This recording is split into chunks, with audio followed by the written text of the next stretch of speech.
to the WiBit.net podcast, recorded live on August 18th, 2011. This is episode 2 of our podcast, and in this show we're going to be talking about what's going on WiBit.net, what's happening with this new Java course we keep hearing about. We'll also talk about the untimely death of webOS, and why does Firefox suck, and is it too late for them to change their ways? All this and much, much more here on the WiBit.net podcast. For more content, please visit WiBit.net, WiBit.net. Welcome to the WiBit.net podcast. On the line, I have Kevin, and who else do we have here? Hi, I'm Jason. I'm calling from Idaho. Like that song you do about... Jason, for those of you guys that don't follow WiBit.net, Jason's the little boy that Brian locks in his shed. Get back in there. Who else do we have? Idaho and things getting locked in sheds. I think we also have I'm sorry. Sorry. Yep. There's a delay. I'm here. It's ridiculous. Ridiculous. Ridiculous. And I think we have one other person online. Who do we have? Jared's here. I'll just be your background audience. There we go. That's what I'm saying.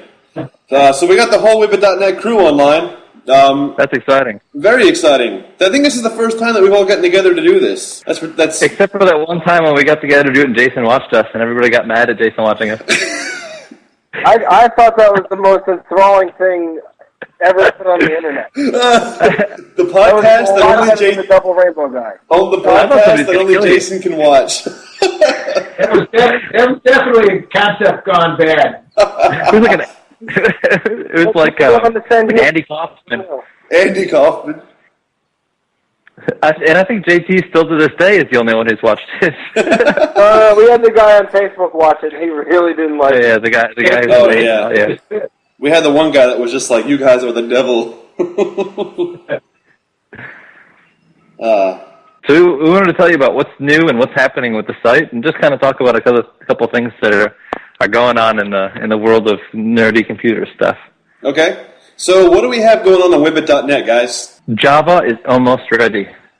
Okay. Which is really exciting. Yeah. So we have about 2 more labs left to go with Java, and it sounds like Jason is going to be starting to propose beta access to some of our users to get early access to Java. That's right, Brian. We sure are going to do that.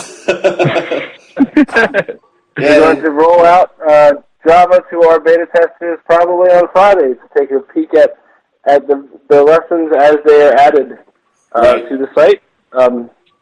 So, beta testers, look out for that on Friday. Yeah, and Saturday. I do everything at midnight, so it's Friday into Saturday. I don't know what time zone you're in, so don't. Yeah, we don't know what country you're in either.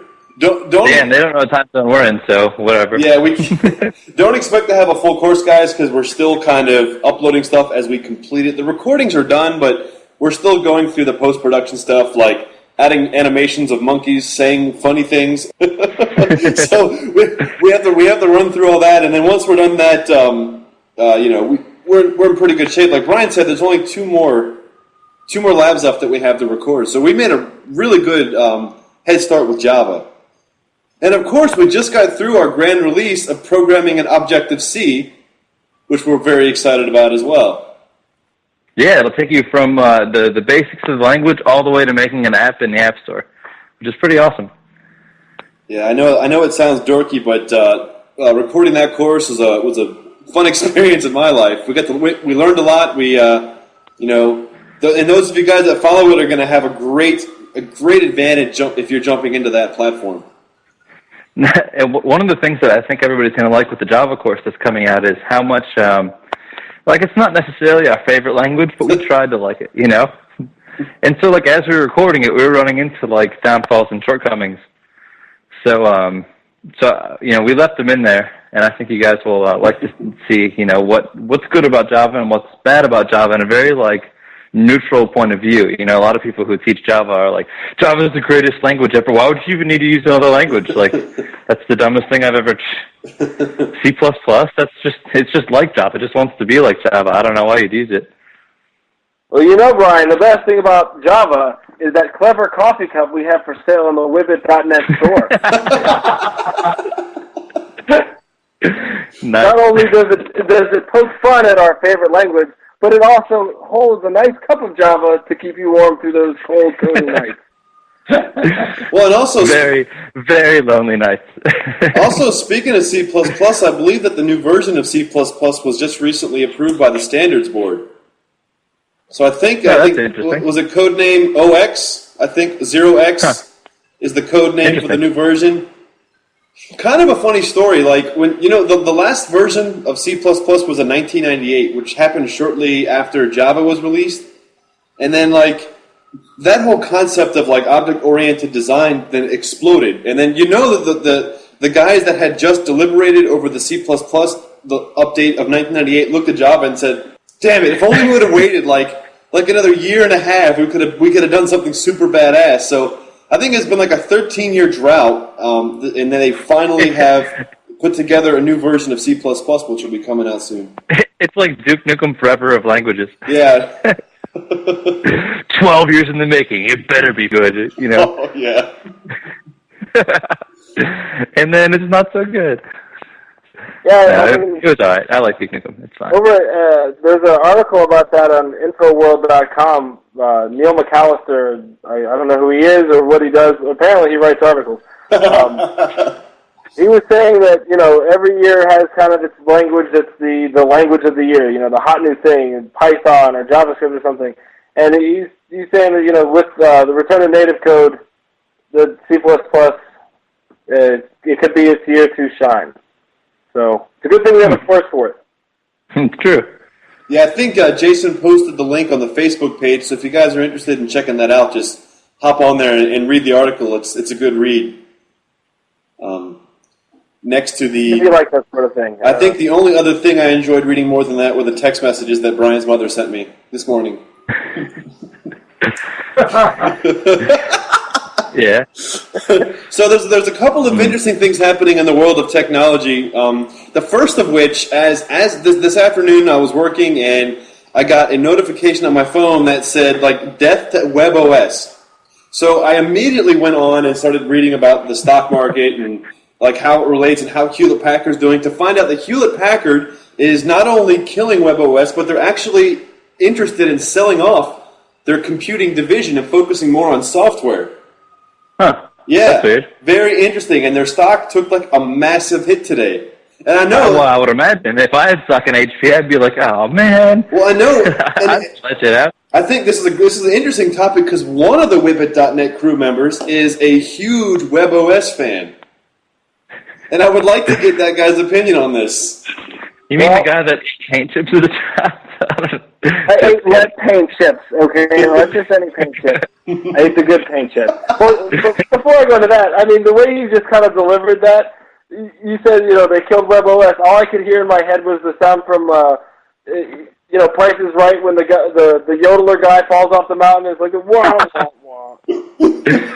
If we were a morning talk show on a radio station, we would have had that sound on a button and pressed it right there. Well, you know what, Jason? I think I'm going to have to find that for this podcast because it sounds like I'm going to be the delivering of bad news for some time now.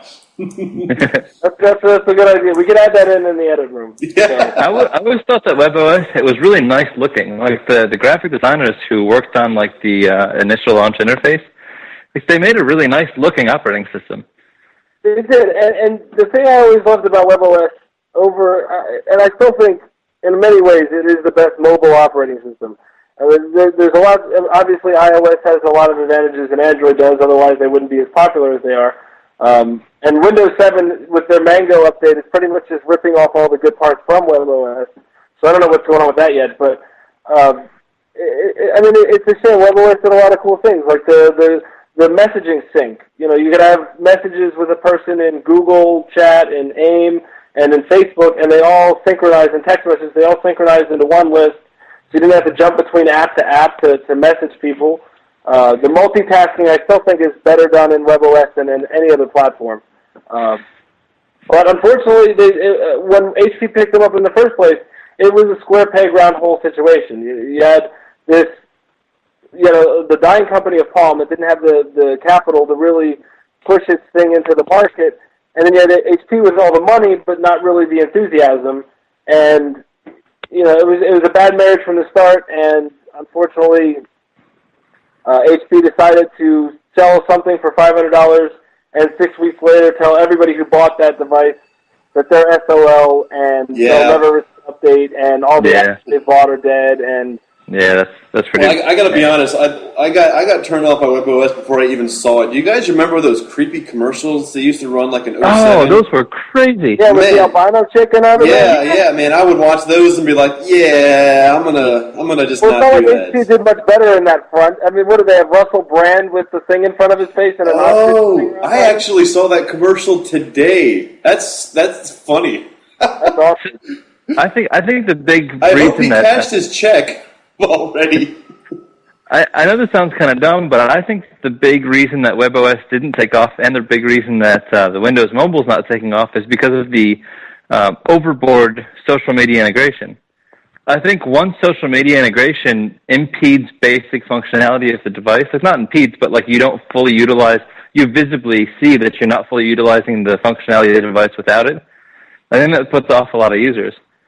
I think social media integration has to be like very invisible and very transparent on a device. And like the Windows mobile phones, those are like big honking, big wiggly blocks that are just like flying around on the screen of like Twitter posts and Facebook updates and stuff. It's crazy. It's a very interesting point because I was having a discussion with some people in my office about I think the phone platform should be concerned with the phone platform, and the social media application, like Twitter itself and Facebook itself, they should be concerned with building their own apps for the platform. Yes. Not so much like the platform concerning itself with... Yes.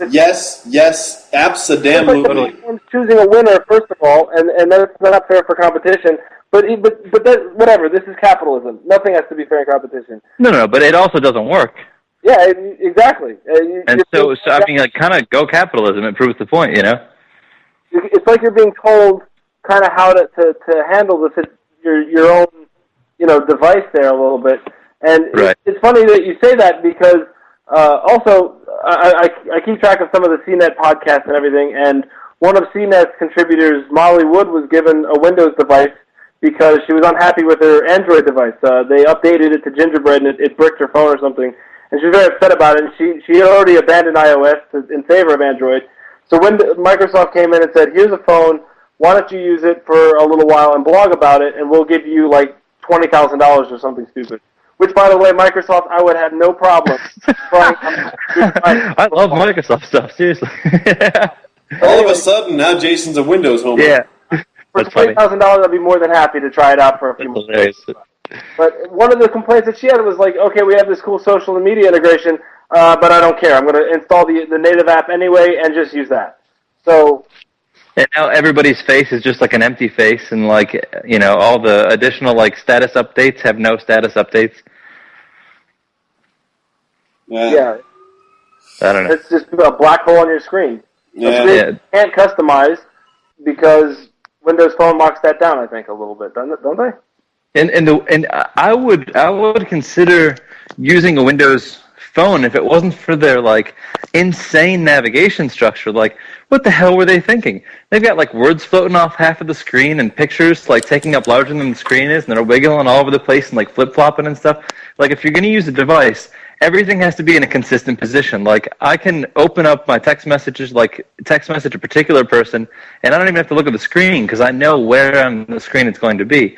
But if you have like all these blocks moving all over the damn place and like sliding around, and you have to like hit a moving target, like, that's just that whole wiggly horrible thing. Idea. Yeah, it's the old Windows platform where you basically had like, if you just got rid of the start menu, but generally had the same kind of concept, but like elaborated on it, I think it really could have worked. Yeah. It's just that having the pen and having the start menu and having the things that you have to click on being insanely tiny was not a really good idea. So if they made it more usable for your fingers to interact with and get rid of the start menu, it's not that bad. I mean, even if you have like a 2-finger touch that brings up a menu instead of the start menu. But Brian, whatever. Don't you know Apple has a patent on a usable and friendly interface for mobile devices? So Windows, the only thing they could do to avoid being sued is make the thing a hunking pile of shit, and then it's not infringing on any patents. Pretty much. Yeah, it's true. All right, so But WebOS. they could have done it first, WebOS has kicked the bucket, and some folks like it. JT hates it, so life will go on. I do know that there's also some buzz about the new version of Firefox that's going to be coming out. I think it's they just came out with version 6 like 2 days ago. They did? Well, Is that talking about 7? I think version 7 is in beta now. Well, Isn't it? here's the thing that I heard that they have removed there was some talk and an attempt to remove the version number from the about screen so that it's hidden from the user, because like in the web world, so their argument is in the web world it would just be like the newest, like you just stay up to date and you're fine, so there shouldn't be a need for a version number, which is a really stupid idea. So the counter argument is that's fine for a website. But if you're the web browser, like you need to be able to when that browser gets updated, the sites need to be able to compensate for the fact that the browser might not be updated. Well, yeah, but Chrome has gone versionless for quite a while now, and it's worked out very well. Yeah. But it technically has a version, but it also updates itself automatically and doesn't inform the user that anything has changed. Yeah, and how shitty has Firefox gotten over the years? I mean... Yeah, it's a hulking behemoth. It's like Netscape got. Yeah, it was at one time in my favorite browser, and then it has kind of morphed into this big, huge, fat blob. I don't know. It's not pleasurable to use. The whole constant update this, update that. I don't know what their plans are in version 7. I haven't used it myself, but it's getting really slow too. I'm hoping that they put more of a focus on resource management and kind of put a stomp on these people that put these Firefox plugins that take up 99% of your CPU, so like you could monitor your right-click button or something stupid, That would be nice. The unfortunate dilemma that I find myself in is I use Chrome because it's the fastest and the best, but I know that every time I type in a web address, anytime I scratch my nose, everything that I do and the location I do it in is all being sent to Google. And that's why when Brian serves porn, that's when he uses Firefox. But I mean, just the idea of I don't know, incognito mode. Incognito mode. No, but incognito mode it's still going to send it up to Google, I'm never going to trust a source that I don't trust to protect my information, It's kind of interesting though, because it still grows because IE has been hammered so much with the security issues. They're still running away from it. It's amazing that Microsoft can't get their act together to fix it. For a browser, how much money do they have, really? Interestingly enough, I think something I read recently found that Safari was the most vulnerable browser, and IE has taken a back seat to Safari, which I found very fascinating. Safari's not very good. Yeah, I know. I don't use Safari, so it's a really, really clunky desktop browser. I mean, even I'm running the newest type of Mac Mini with OS X line and all the updates. And if I try to run Safari on that, I'll get through 6 pages and I'll just get that little rainbow spinner for a half a minute. It's crazy, And if you try to do that stupid swipe motion between pages to go back and forth, it just kind of kirks out. It's not a smooth experience. Well, when Gary was mentioning when we were talking about the IE being not as secure, I did remember also, Kevin, reading the news article that was talking about how IE9 has kind of stepped up and has kind of addressed some of those issues. And I found an article here on netsecurity.org about IE9 being the best option against web-based malware attacks. It was the claim was made by the NSS Labs, and we'll post the link up on Facebook so people could check out this news article, which has all of its sources cited and everything. But it's saying that IE9 is first, Google Chrome 12 is second, and then Firefox, and then Safari, and then Opera. But I didn't know that Opera was a web browser. I didn't know that people would waste their time using Opera. Huh, interesting. But they're surfing the internet on a Wii. But the weaknesses in Safari also kind of put a smile on my face, just to kind of wipe the smug smile off those Apple users' face when they're like, I can't get a virus on my Mac. It's just not possible, Yeah. It seems like there's this natural progression of all technology, whether it's technology business or technology product, where the product starts out as being a clean, innovative like it just does what you need it to do. And then as features start getting added, like when Netscape first came out, Netscape was a great product. I mean, it was awesome. It was the best one out there. It was fast. It was to the point. And then you had like all this like Netscape Composer and like the whole Navigator suite, you know, and like you started getting all this like bulky pieces bit onto it.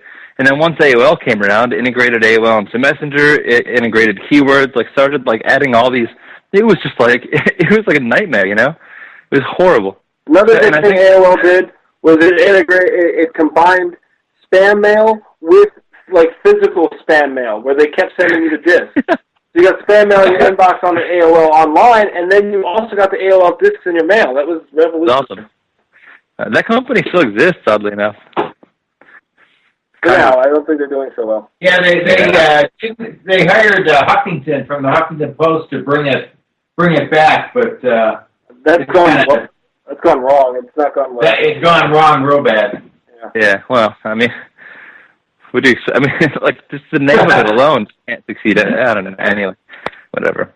But yeah, but I think there's like this natural progression that happens, and you definitely saw it in Firefox. When Firefox first came out, I think it was just like a lean, mean fighting machine, and then as it started like trying to accommodate this and going into these modes and supporting this and doing that, and you know they spend more time on the viewer for XML than they do on the viewer for HTML. It's a problem, you know. Like you shouldn't. If it can just kind of display XML as text, like hey, that's great. I'll get a specific XML browser for viewing an XML file. But to make one thing do everything and like, you know, manage RSS feeds properly, like it doesn't have to do everything. Just be like a good web browser and leave it at that, you know.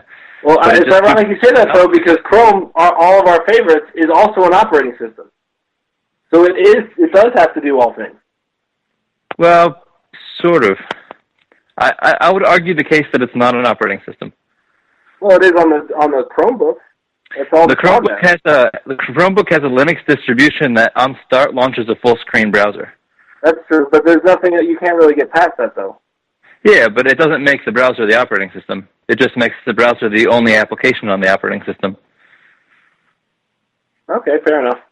I don't know, but the Chrome browser I'm seeing slowly start to kind of take that. I mean, very slowly.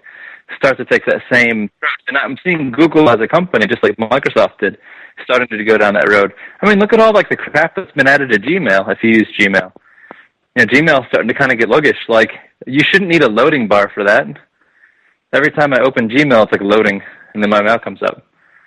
Which is okay, but they're definitely like getting way feature heavy. I mean, and trying to force inject stuff like Buzz in there is just, that's exactly the type of decisions that companies make to start, you know, but isn't that natural?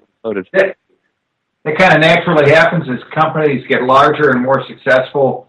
They have to find more things to do, and it's almost like Microsoft's creep, and they get too large, and then it become inefficient, not able to operate as well as they did before when they were lean and mean.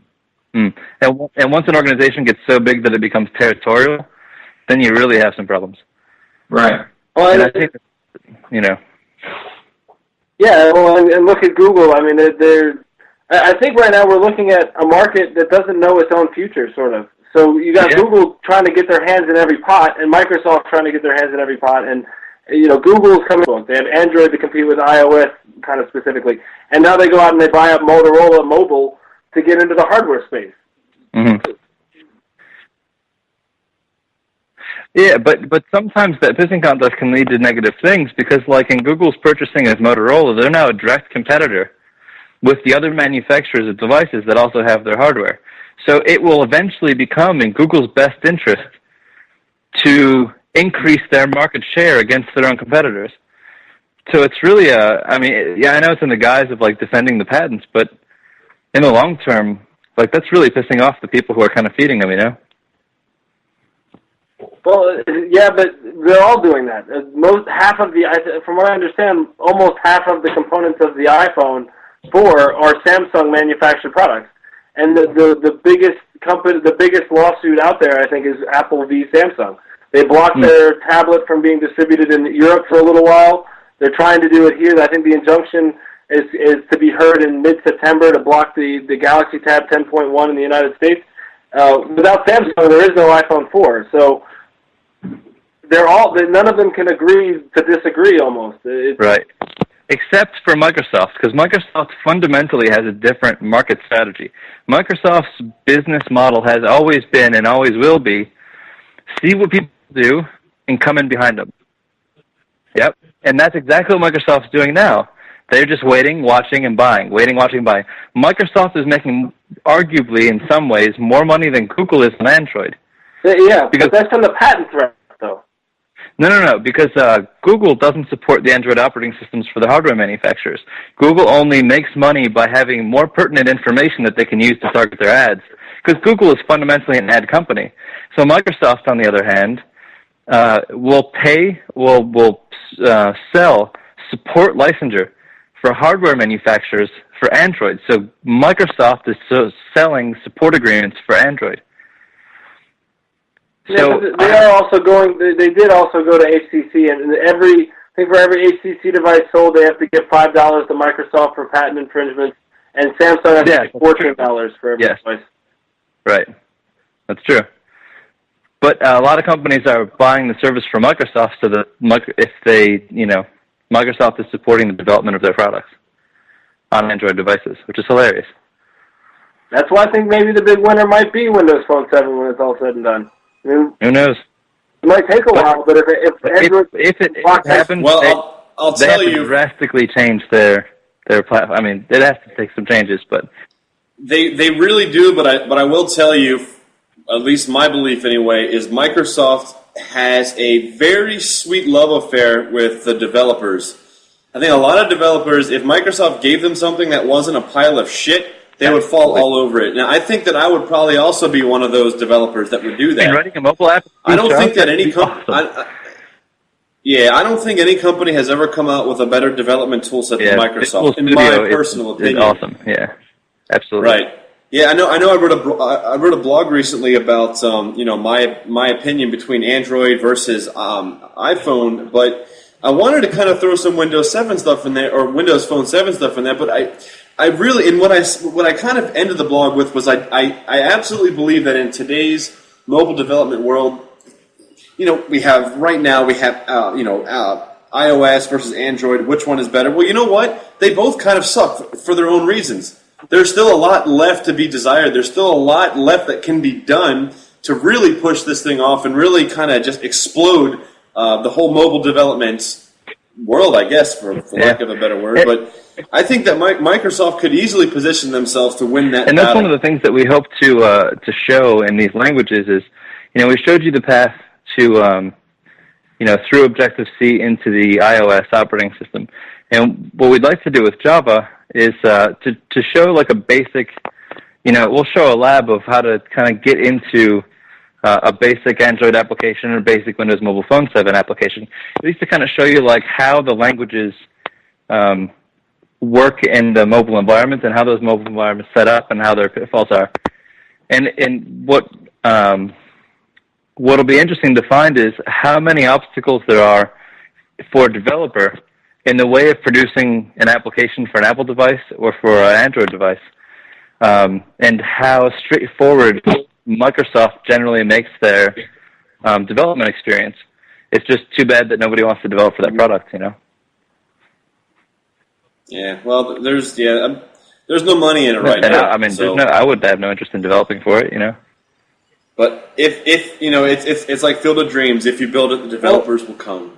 Give us something worth writing for, and we'll be there. I think in an apocalyptic future, maybe Android gets blocked in the United States because of patent infringements, and then you either have a bloated marketplace in iOS to try to develop for, or a developer-friendly steaming pile of shit to develop for. It does seem.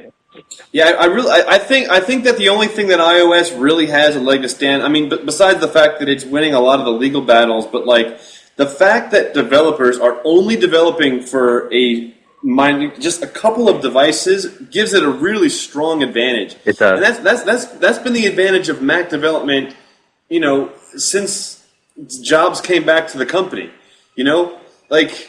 For Windows, if you're writing for Windows, you have to account for so much. You have to account for just different pieces of hardware. And even when you get into basic Android development, you have to get into the selection of hardware and the type of devices, and it's just too much to account for. So if Microsoft could figure out some way to solve that problem, of course I know they're not going to build their own devices like Apple does. Right. It would really make that development experience a lot better. But even if they put out hardware standards, so that there's at least like some types of things that you can rely on as a developer, and then let the hardware manufacturers do the rest. Well, I heard a rumor on this podcast earlier that HP is getting rid of its hardware business, Microsoft. So maybe we can, maybe they can work out a deal. Yeah. So one other thing that's happening in the world of Kevin, that is the start of the NFL season. JT. Yeah. Really? How are the local teams going to do this year? Well, I think last week the Redskins didn't look so bad. We'll see how they look tomorrow against the Colts. Yeah, they play the Colts tomorrow. The other local team where we are, the Ravens, has I think a game tomorrow as well. I know the boss in my office invited everybody out to the game, going to buy them drinks and everything. I told him to shove it. So, well, Gary, you're a Ravens fan, right? Yeah, been known to be. Yeah, or are you a Buffalo Bills fan? I never know. Bills fan originally, then Pittsburgh, then lowly. Oh, Pittsburgh. Well, yeah. Well, Detroit really shored up that defense. They're going to be an exciting team to watch this year. Yeah, they could be interesting. See what happens. We found a topic that Brian can't contribute to. This is awesome. I like this. No. Brian, shut me up in a hurry. Start talking about football. Well, let's address a topic that you can talk about, Brian. What do you think about the ballerina company's newest performance? I think the Lyric and BSO have done a great job this year collaborating on how to overlap and overstep the bounds of the regional differences of what their companies are going to present. Because, it was a pain in the ass. Like, I want to watch Italian, but the Lyric always has Italian. And now the BSO is competing, but they don't offer subtitles. But it's a better site. I'm not really sure what to do. Okay, all right. Wow, Brian, you just totally... I don't know. Well, on that note, I think we should wrap this up now that we've... yes. From back to sports to ballerinas or something. Yeah, it's not that different. Like football, it's just guys in tights. Yeah, but they're beating the crap out of each other, and that's cool. And they're fighting over a ball. People cut each other with swords. That's way cooler. Yeah, but they're all. And they sing. I guess that changes the game. We've evolved as a society. Instead of watching people kill each other directly and very quickly, with football, they're killing each other very slowly through head traumas. That's true. Actually, Jason, what's your opinion about the 35-yard line kickoff? Stupid. 33, I think. Yeah, I know. Put it on 32. If they want to make it a little bit closer, I think 32, 33-yard line will get them a little bit closer so that you'll get a few more touchbacks, but not nearly as many as we're seeing. See, I was at the Redskins preseason game last week, and I will tell you this, from talking to the people that were at the game, a lot of people are upset about that rule change because it takes away a fundamental part of the game, which is a really exciting part of the game, which is kick return. So I'd like to see how that pans out, but so far I think it's a big thumbs down. I think to jump from 30 to 35 to go in those 5-yard increments to make it even or something, but that's unnecessary. I think a fair compromise is go, heck, put it on the 32.5-yard line and kick it off. It's still not going to get as many touchbacks, but it's also going to get a few more so that it's kind of safer, but it's also going to keep the excitement there. And I think that would work. I'm willing to bet that they would. Enough backlash has happened because of this. They're going to try something else at some point. Anyway, for more information, go to webOS.nfl. Yeah, webOS.net/, yeah. Well, anyway, so beta guys, keep an eye out for the invitation to check out the Java course, the Java lessons that we have done, and we'll be posting them as we finish. So you'll start seeing them pop up from time to time as we finish them. They'll just jump up, and then once we can gather a release date, we'll kind of let that out to the rest of the site users and anybody that's getting excited about learning Java. Definitely ramp up on your C++ and your object-oriented programming because you're going to need it. and you're going to love the Java course. I promise. Yeah, and don't forget to sign up for webit.net if you haven't already, and sign up for our newsletter, follow our RSS feed, and our podcast on, I guess we're going to do this on iTunes or something. So I don't know what we're going to do with this podcast. I was actually just going to listen to it tonight as I slept. That's really all I'm going to do. Forward it to me so I can make another awesome video, because I'm sure a lot of our fans are waiting to watch me. But the great thing about it, Jason, is that you'll actually be in the podcast, so you'll be watching the podcast that you're in. That's the new twist. Or Everybody will like that. Or you can mouth online it. right now. You can just mouth what you say. Anyway. That All right, actually everybody. might be funny. I might do that. We'll see you guys on WiBit Land. Take care, everybody. Yeah. You guys. Bye. For more content, please visit wibit.net, WIBIT.net.